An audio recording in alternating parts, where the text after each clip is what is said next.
feel good about things that we've been able to accomplish.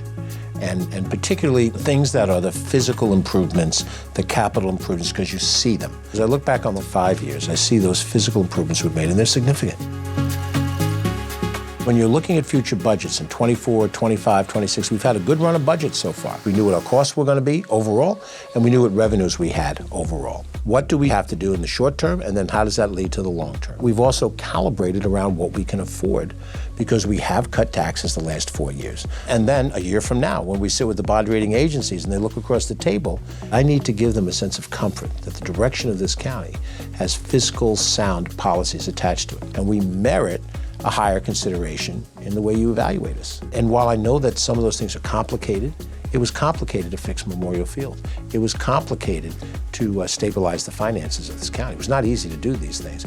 It was not easy for us to do some of the legislation that we've done, or the police reform process. You could go on, and certainly fighting COVID. Every day, 6 or 7 of us were on this floor when most of our workforce was home, staying away from COVID. We kept pushing and pushing and pushing to try to establish the right policies and try to communicate those policies to people who were home watching it, to have some confidence that we knew what we were doing. I believe in a multicultural United States and a multicultural Westchester, and that multicultural makes us stronger. In something as small as recognition for an ethnic group with just a festival, in something a little more significant like a permanent memorial that recognizes people that died, and in something a little more significant like looking at our various parks or other facilities, Miller House, and restoring them to what they were before. To me, that is the gratifying part of the 5 years that we've had. I see us as reestablishing a connection to a tradition that existed in this county. It's been interrupted, but I think it's been reestablished now. And that tradition has been a bipartisan tradition heretofore, where whether you're Republican or whether you're Democrat, you understand the value of certain assets.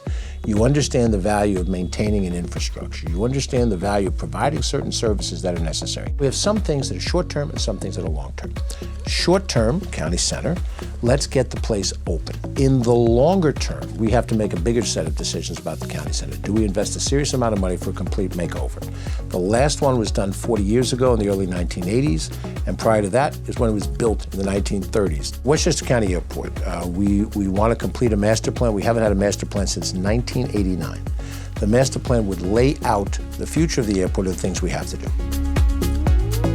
There'll be things undone at the end of this year that I hope I'll be able to do next year, but the overall assessment will be that we were good stewards. And then when I go past this building, I'm going to look up and I'm going to see the windows outside the office that I held for 8 years. When that's in the rearview mirror, then we can feel like, yes, I was in the public arena, I gave it my best skill set. The powers within us as individuals and the small d democracy that we believe in can produce results.